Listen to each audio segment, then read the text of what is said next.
Boa noite a todos. Retornamos para mais uma semana dos nossos estudos do Livro dos Espíritos. Nós que estamos no capítulo 6 da segunda parte do Livro dos Espíritos, no subtítulo Percepções, Sensações e Sofrimentos dos Espíritos. Dando continuidade, então, nós paramos na questão 248. E nela Kardec vai perguntar: o espírito vê as coisas distintamente como nós? E a resposta: mais distintamente, pois que sua vista penetra onde a vossa não pode penetrar. Nada a obscurece. Nós vimos a semana passada já, nas últimas questões da quinta-feira, que justamente Kardec está fazendo várias perguntas aos espíritos sobre a visão dos espíritos. E nós chegamos a comentar, não só nas questões relacionadas à visão dos espíritos, mas nas questões relacionadas a esse capítulo em especial, né, da vida espírita, que via de regra, tanto as perguntas quanto as respostas dos espíritos no Livro dos Espíritos são uma regra geral. Nós podemos, inclusive, perceber, em grande parte das respostas, que elas se referem a espíritos já um tanto quanto equilibrados, um tanto quanto evoluídos.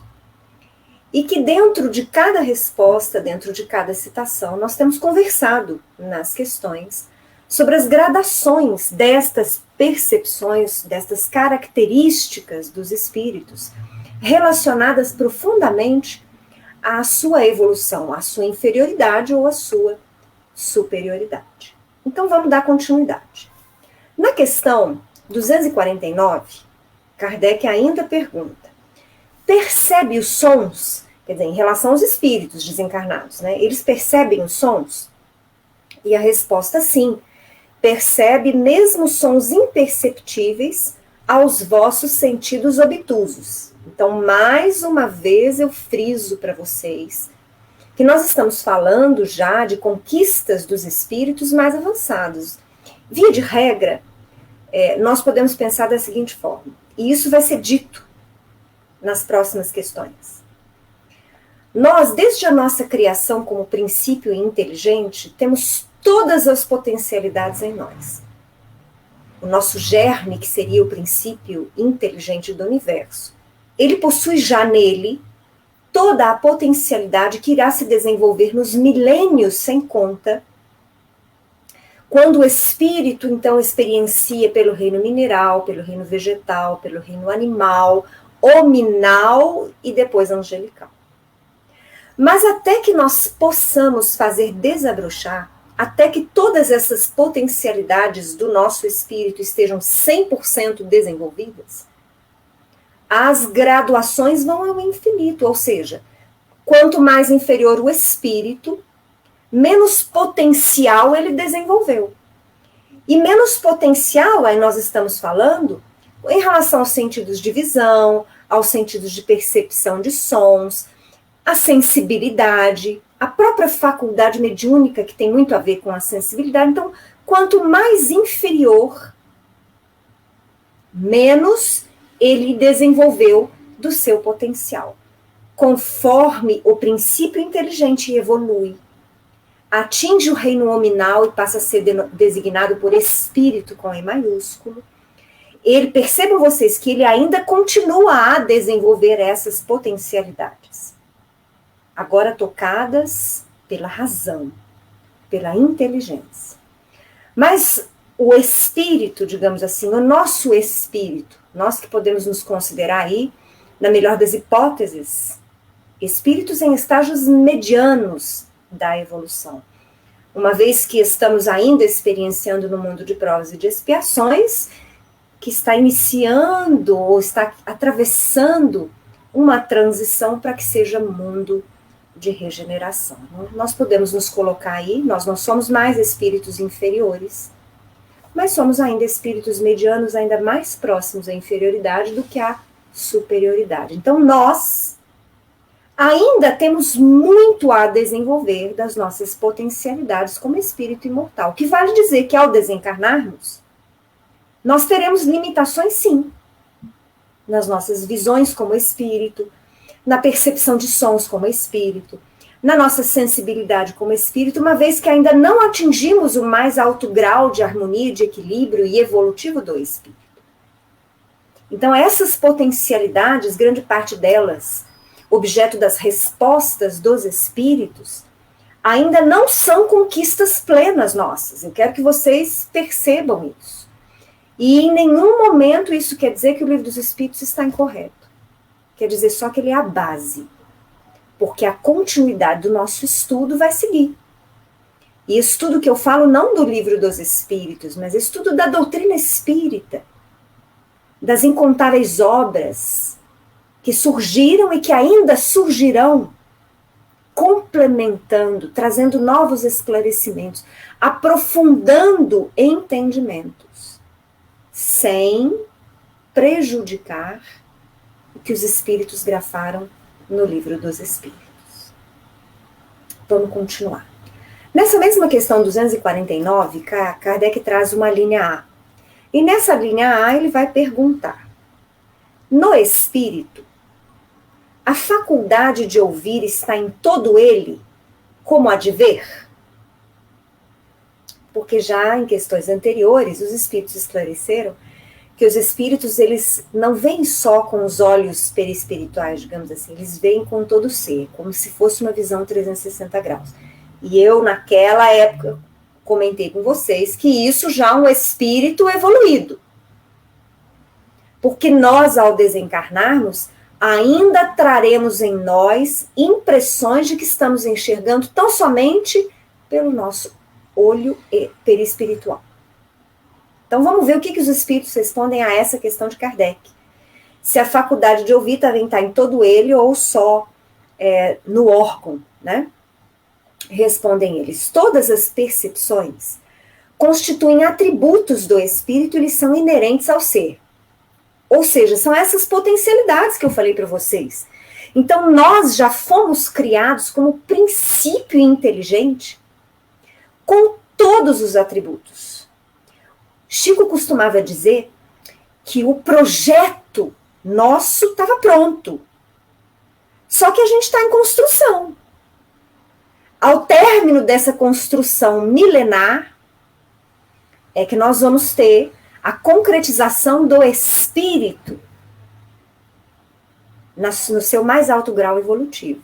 Então vamos ver. O espírito, então, ele já traz todos os atributos que são inerentes ao ser, ou seja, são essas potencialidades que nós vamos desenvolver, são atributos que iniciam a caminhada conosco lá no princípio inteligente, a 0%, e conforme as nossas experiências em todos os planos da vida, ora encarnados, ora desencarnados, estagiando em mundos diferentes, com experiências múltiplas, é que nós vamos desenvolvendo essas potencialidades, ou como queiram, estes atributos. Então, vamos continuar a resposta deles. Quando reveste um corpo material, elas só lhe chegam pelo conduto dos órgãos. Deixam, porém, de estar localizadas em se achando ele na condição de espírito livre. E é aí que eu quero parar um pouquinho. Se a gente fizesse uma leitura rápida dessa questão, a gente entenderia o quê? Que bastou desencarnar para que o nosso espírito estivesse livre e ele, então, não dependeria mais de órgãos, limitando as suas faculdades, os seus atributos, as suas percepções. Mas nós não podemos nos esquecer, e aí aqui vale o que eu tenho dito para vocês, de que o Livro dos Espíritos deve nos permitir avançar, ampliar olhar, entendimento, questionamentos inclusive. Então vale a pena aqui nós nos recordarmos, antes dessa leitura superficial que nós faríamos no passado, de que o perispírito é um corpo semimaterial. Ou seja, tem matéria no perispírito. E quando nós vimos um pouquinho sobre perispírito lá atrás, sobre matéria, espírito, perispírito, fluido cósmico universal, lá ainda na primeira parte do Livro dos Espíritos, nós chegamos a comentar que o perispírito também vai acompanhando a evolução do espírito. O que vale dizer, quando o espírito é ainda muito imperfeito, muito animalizado, muito apegado à matéria, muitas vezes estagiando ainda em experiências primárias na vida física e nos planos espirituais inferiores, nós vamos ter um perispírito pesado, densificado. Se nós fôssemos médiuns videntes ou espíritos desencarnados, nós veríamos os perispíritos destes espíritos imperfeitos e inferiores mais pesados, com a cor mais pesada ainda do que a do próprio corpo físico. São basicamente presos ao solo ou do mundo físico ou dos planos espirituais inferiores. Mas, se isso se dá em relação a espíritos imperfeitos, espíritos inferiores, nós vamos perceber que na medida em que o ser evolui, estagia aprendendo, agregando valores intelectuais e valores morais. Na medida em que o espírito evolui, o seu perispírito lhe acompanha a evolução.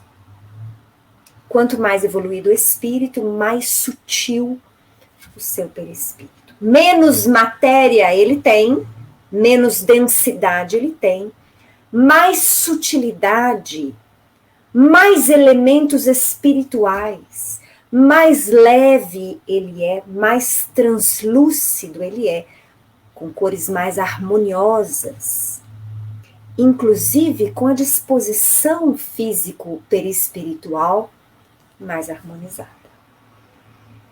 Ou seja, nós temos densidades perispirituais diversas, certo? Vocês estão me acompanhando o raciocínio.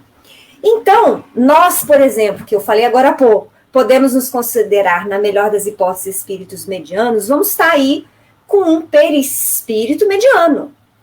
O que vale dizer que ele já possui alguns elementos perispirituais mais sutis, oriundos das nossas conquistas, da nossa trajetória até aqui, do que de bom nós já melhoramos em nós. Mas ele também traz ainda uma significativa parcela de matéria, fazendo com que também o nosso espírito apresente uma densidade mediana. Eu posso, nessa hipótese, considerar meu espírito livre? Pense. E eu quero que vocês tirem a própria conclusão. Eu, na minha opinião, e é claro que eu não vou escrever a minha opinião, porque daqui a 10 anos, 20 anos, 30 anos, como eu vou continuar estudando, eu posso modificar a minha opinião. Mas hoje, fruto já dos meus estudos, das minhas experiências, inclusive nas reuniões mediúnicas e nas leituras mais diversas que eu costumo fazer, eu creio que não. Se eu desencarnasse hoje, eu não poderia me considerar um espírito livre.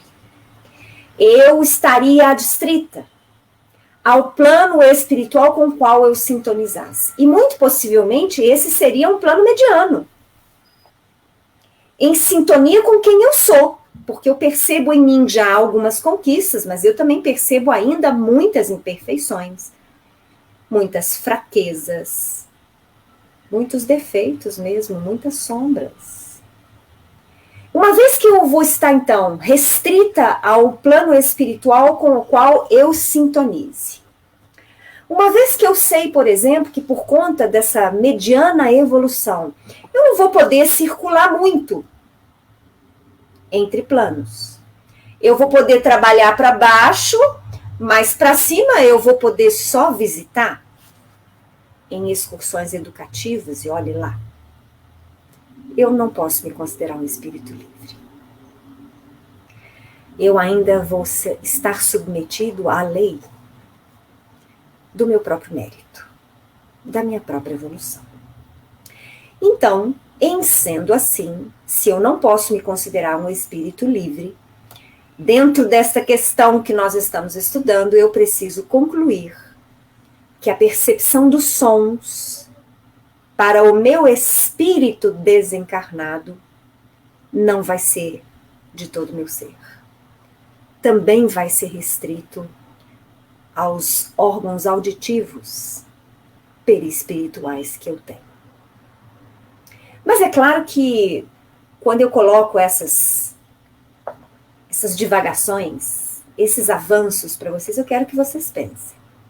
Vocês podem discordar de mim, mas eu quero que vocês pensem sobre essas colocações que eu faço. Mais uma vez frisando, eu não estou dizendo que o Livro dos Espíritos está errado, ele está certíssimo. Eu só estou dizendo para vocês que nem todo espírito desencarnado pode ser considerado espírito liberto. Pelo menos por hora.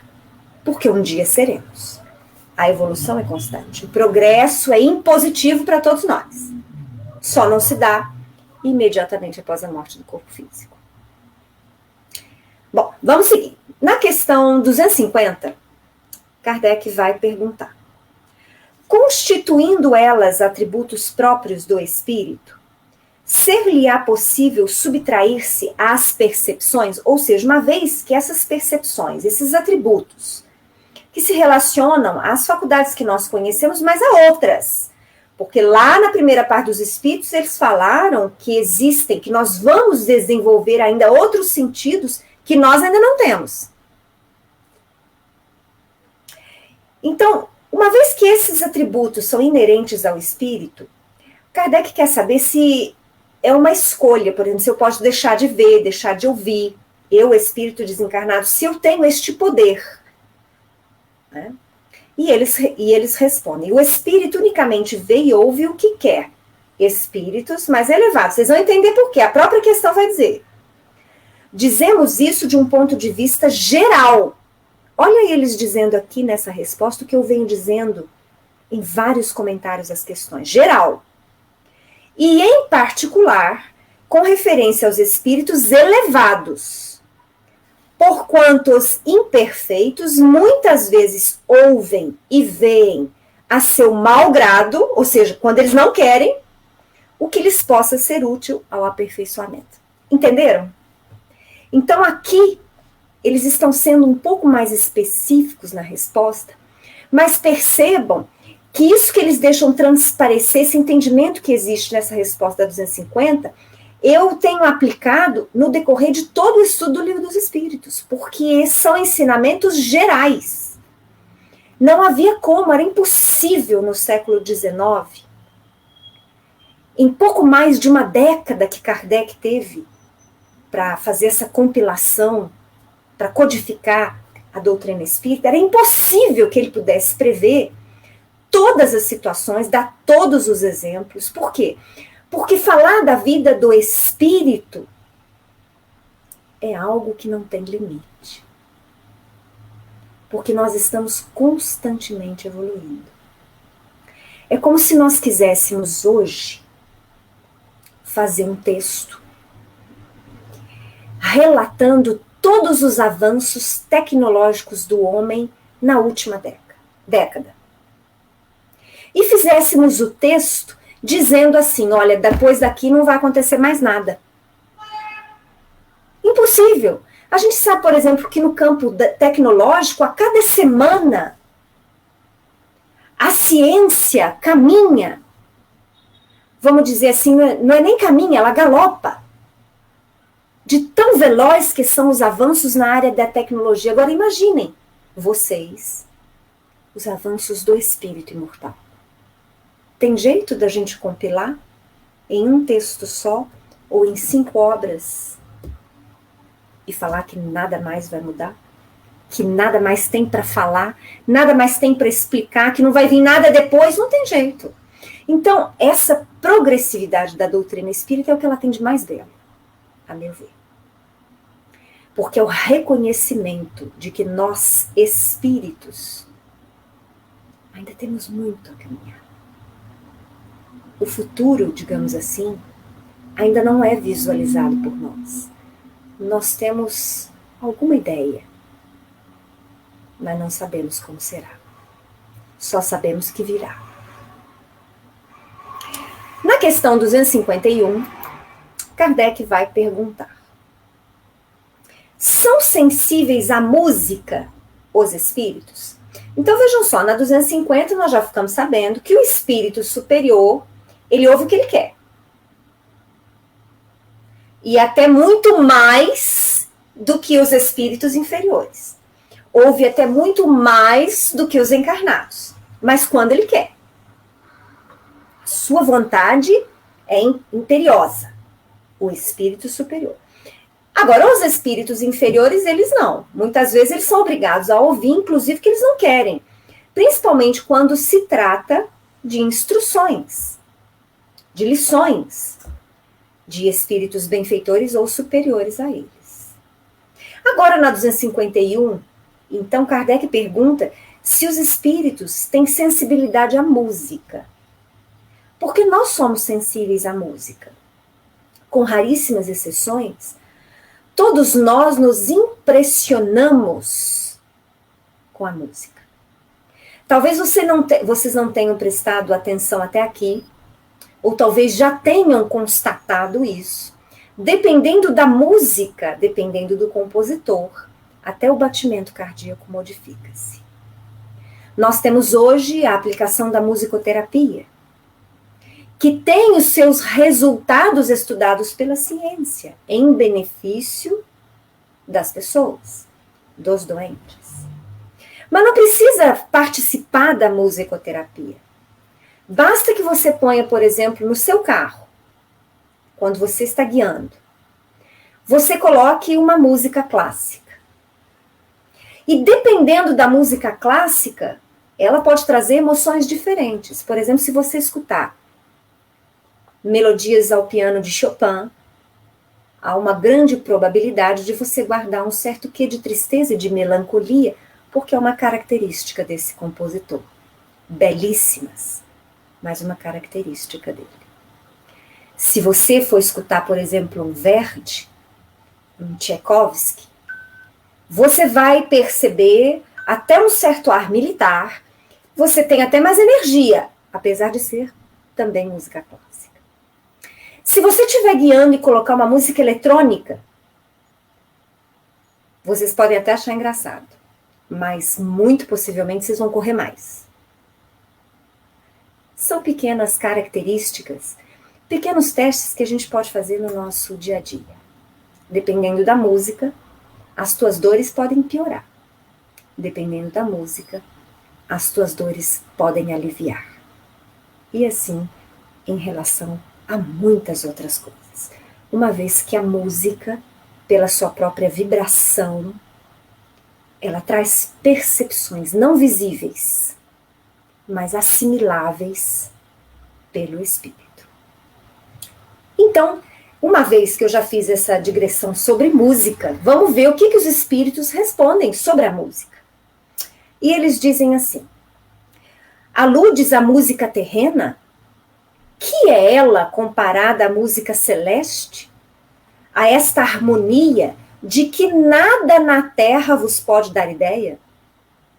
Uma está para a outra como o canto do selvagem para uma doce melodia. Não obstante, espíritos vulgares podem experimentar certo prazer em ouvir a vossa música, por lhes não ser dado ainda compreenderem outra mais sublime. A música possui infinitos encantos para os espíritos, por terem eles muito desenvolvidas as qualidades sensitivas. Refiro-me à música celeste, que é tudo que de mais belo e delicado pode a imaginação espiritual conceber. A nossa música clássica é ainda pálida ideia da música celeste. Existem relatos em livros psicografados de visita, né, de espíritos a planos superiores, a planos elevados, e onde há um relato dos espíritos dizendo que não há uma definição de onde vem, mas há uma música celestial que é sentida por todos em todos os locais. Música suave, mas que permanece no ser, mantendo a harmonia, a alegria e outras boas emoções. Nós vamos ver em nosso lar, André Luiz escreve um capítulo sobre o Bosque das Águas, né? Os concertos que eventualmente tem à noite, né? E aí nós vamos ver lá, né, que no coreto central nós vamos ter uma expressão de música superior, música clássica, mas o próprio André relata que existem coretos nas adjacências, com variados tipos de música. Ele usa, se não me engano, a palavra regionais, mas músicas variadas. Nós poderíamos falar assim, no meio está lá a música clássica, né? E aí nós vamos ter um coreto de um sambinha, um coreto de uma MPB. Só um exemplo. Porque eu não sei que tipo de música toca também nestes locais adjacentes, vamos dizer assim. O fato é que nessa resposta a gente percebe que os espíritos são sim sensíveis à música. Quanto mais inferiores, mais sintonia e mais prazer eles têm também nos sons inferiores. Estes sons que a humanidade atual está cheia de exemplo. Músicas de má qualidade. Não só musicalmente falando, mas também de dizeres, de letras deselegantes, desrespeitosas, muitas violentas, enfim. Os espíritos inferiores se comprazem ouvindo estas músicas. E não raros são eles que influenciam e que auxiliam os compositores, os músicos, para que componham músicas que denigram a criatura humana, que faça com que se aflore os piores instintos. Por outro lado, os espíritos superiores, muito possivelmente, também auxiliam, intuindo os compositores, para que criem belas melodias, que venham auxiliar a humanidade. Mas vamos dar continuidade. Aqui, né, eu coloquei isso que eu acabei de falar, que eu frisei, né, que os espíritos vulgares podem experimentar certo prazer. Não é certo prazer, não, eles gostam mesmo, né? Quando não são eles que inspiram as músicas de baixa qualidade, né? Bom, lá na questão 252, Kardec vai perguntar: são sensíveis os espíritos às magnificências da natureza? Eles se encantam com a natureza, se encantam com as flores, com a cachoeira, com a montanha, com as nuvens, com a vegetação, eles se encantam com as belezas da natureza. Tão diferentes são as belezas naturais dos mundos, que longe estamos de as conhecer. Sim, os espíritos são sensíveis a essas belezas, de acordo com as aptidões que tenham para as apreciar e compreender. Para os espíritos elevados, há belezas de conjunto que, por assim dizer, apagam as das particularidades. O que vocês entendem? Que os espíritos são sensíveis a essas belezas de acordo com as aptidões que tenham para as apreciar e compreender. É o que a gente tem falado quase em todas as questões, principalmente nesse capítulo. Quanto mais evoluído o espírito, mais sensível ele é, porque ele tem as suas aptidões desenvolvidas de visão, de olfato, aptidão artística, até mesmo de gratidão ao Criador. E ele pode compreender então essa beleza. Quanto mais inferior o espírito, mais rude, vamos dizer, ele é. Então, menos sensibilidade ele tem para ouvir uma música bela ou para ver uma obra bela e, assim sendo, também apreciar as belezas da natureza. Não são todos que apreciam uma boa música. Essa é uma realidade no mundo atual, ainda. Então, vocês imaginem isso a grau de evolução espiritual. Nós vamos ter uma variante muito grande de espíritos e das suas apreciações às belezas dos mundos. Eu me recordei, infelizmente hoje eu não tive tempo, porque eu ia até buscar em uma das revistas espíritas, publicadas por Kardec mensalmente, no século XIX, há alguns textos descrevendo a beleza do planeta Marte. E eu não tive tempo, porque eu queria levantar, fazer uma pesquisa para tentar achar esse texto para trazer para vocês, mas infelizmente eu não consegui. Mas pelo que eu me recordo, a descrição é de que a beleza era muito grande, mas que sobressaía em Marte nuances avermelhadas e rosadas. Mas a descrição do espírito era que, apesar de diferente da Terra, era uma beleza inigualável. E há relatos também na própria revista espírita sobre a beleza de Júpiter também. E aí nós podemos pensar, por que seria diferente? Tudo é belo. Eu sou uma fã de vários programas, principalmente documentários da National Geographic. Eu gosto muito de documentário que fale sobre natureza, sobre animais. E eu fico encantada com a beleza das mais diversas regiões existentes na própria Terra. Desde os abismos oceânicos, até regiões, por exemplo, em que o homem não poderia ficar muito tempo, ele tem que ficar com equipamento por conta da emissão de gases tóxicos. E são belos. Regiões vulcânicas, onde vulcões ainda são ativos. Alguém duvida da beleza de um vulcão? É lindo. Da beleza do deserto. Uma das imagens que mais me impressionaram no Egito foi a beleza do deserto. Do Rio Nilo, uma pequena faixa verde de plantação ou de jardim e depois deserto. E era lindo. Então, se na própria Terra a gente pode trabalhar nossa sensibilidade para ver beleza nas mais diversas apresentações da natureza, multipliquem isso ao infinito em relação aos mundos. Nós ainda temos muita coisa para ver, né? Bom, amanhã a gente volta na continuidade do nosso estudo, às 7 horas, a partir da questão 253. Eu aguardo vocês.